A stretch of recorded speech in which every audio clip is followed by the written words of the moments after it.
but I didn't know a lot about it. Would you say that you were pretty skeptical about the whole thing, or were you just completely open-minded? I would say I was open-minded, but I was not a believer or disbeliever. I was someone where this was an interesting possibility that I had not really tried to assimilate into my world, which I think a lot of people do this. Like, you might watch a documentary on television about UFOs, and at the end of it, scratch your head and think, wow, that was interesting. And then you file it away, and you don't try to assimilate it into your worldview. I think most people do that, and I think that's what I did. And I had a copy somehow of Whitley Strieber's book Communion, which I picked up sometime in the late 1980s. The book was still fairly new.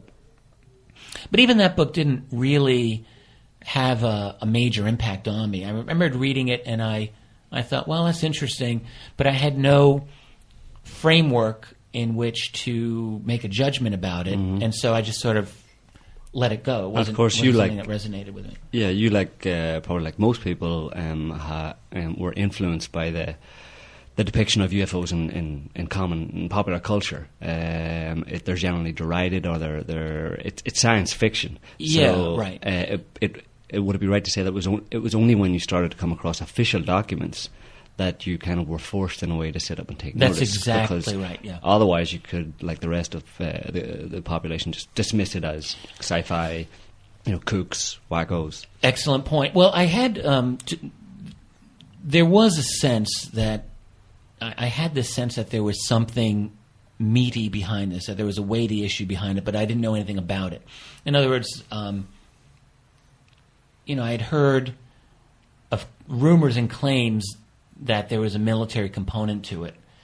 But to be fair, I really didn't know much about it, and it was just not part of my consciousness. I mean, in those days, I was like in my mid-20s. I was working on a lot of other intellectual problems in my life. German history, Soviet history, U.S. diplomacy, whatever. And the UFO issue just was never, ever. In academic culture, never. You don't do it. You're not going to get tenure if you talk about UFOs. God, no. You wouldn't even get it if you were to get into other so-called conspiracy theories, like even the Kennedy assassination. That I remember very early in the early 1990s. I was a fairly experienced graduate student chatting with a tenured professor. We were talking a little bit about the Kennedy assassination. It just came up. And it turned out that he believed very firmly in the lone gunman theory, Oswald, acting alone. And this professor was a very liberal, kind of left-leaning professor, at least in the academic culture. And then he discovered that I did not believe in that. I did believe that there was a conspiracy to kill Kennedy. And at one point in the conversation, he gave me this look like, oh, you're a conspiracy theorist. And I instinctively knew I better chill out right now, because if I go any further with this, I'm not going to have much of a career in the academic world. So that's something as mundane as the Kennedy assassination, and there are very distinct limits as far as how far you go. UFOs are completely off the map. Yeah, it's amazing how they've associated essentially any belief in conspiracy theories with a fragility of mind almost. You're looked on as though you are essentially not able for any kind of an official position in the world of academia, because essentially you're slightly unbalanced. It's mystifying in a way, because even you have the left-wing and right-wing professors. So look at the left-wing ones first. These are people who tend to look somewhat critically at, for example, the United States government in a lot of ways, foreign policy. And they're not afraid to talk about even things like U.S. imperialism abroad. They'll do it. They'll talk about corporate domination of the world. And yet they stop at a certain point, and it's almost as if they fail to see that people who are at the top would ever work together covertly for their own end. Well, of course. I mean, conspiracies, in a sense, are part of standard organizational culture. But within academia, you almost never find studies of the intelligence community, ever. It's very rare. And there's So there's very little acknowledgement, even in the academic literature, of academic relationship to, say, the intelligence community, like the CIA. There's only a handful of books that discuss these things.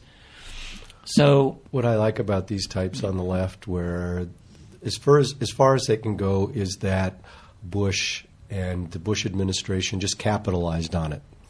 Oh, on, they like took 9/11. advantage, say, of 9/11. Right, exactly. Or whatever. And then they say, oh, conspiracies. If there were conspiracies, it would come out. They wouldn't be able to keep the conspiracy secret. And then you go, yeah, well, look, here's somebody over here talking about it. Here's somebody over here talking about it. There are all sorts of people who are talking about these things.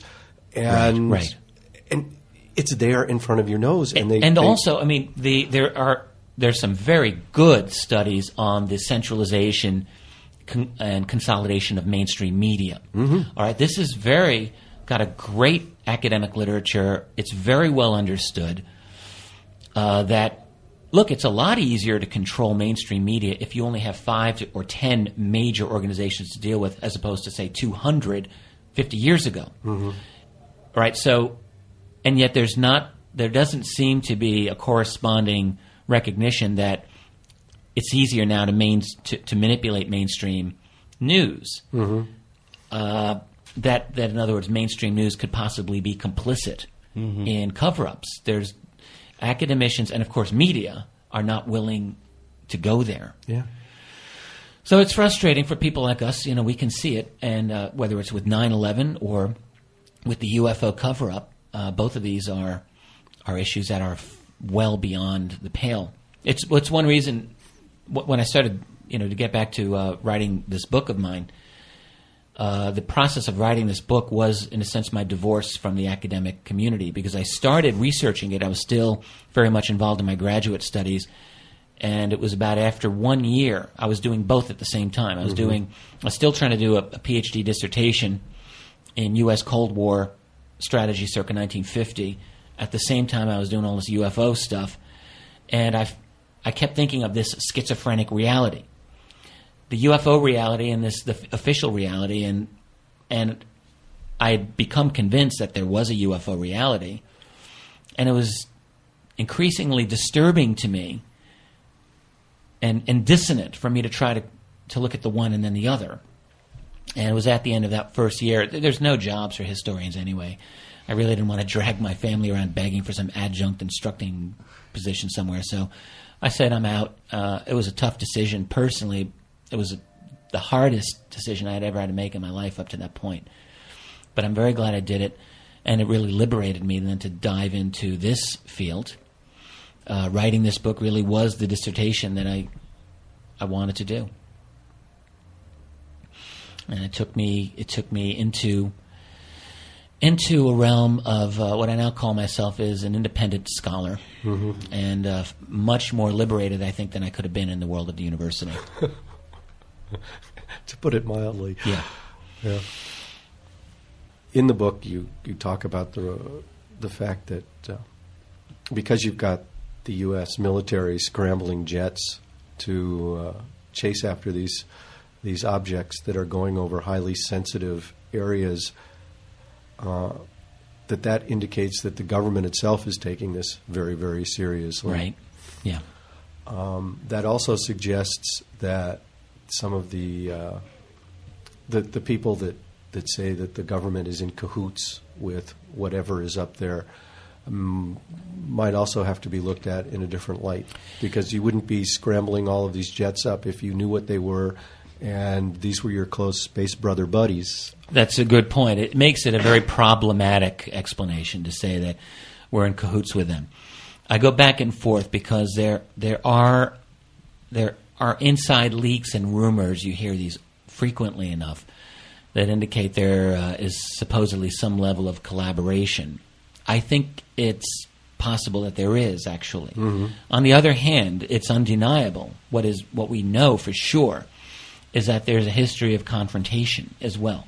And this goes back right to the beginning, and it has continued to our own day, right into the 21st century. There are account after account after account, many of these in the military documentation, others simply multiple eyewitness accounts, but they are consistent, which show exotic objects being chased by our own aircraft. And not just U.S. military, but military of other nations have a long history. France, Soviet Union, China, all of the NATO countries, South Africa, Iran, and other nations have had their jet fighters engaged at various points in history with these objects that seem to just outclass. Any reports from Israel on this? I don't know. There are Israeli UFO reports. I'm not off the top of my head aware of encounters with the Israeli Air Force with UFOs. But in the late 1990s, there was a wave of very bizarre and interesting UFO encounters in Israel, including some interesting triangular aircraft. Well, we came across an interesting Israeli link in a recent false flag operation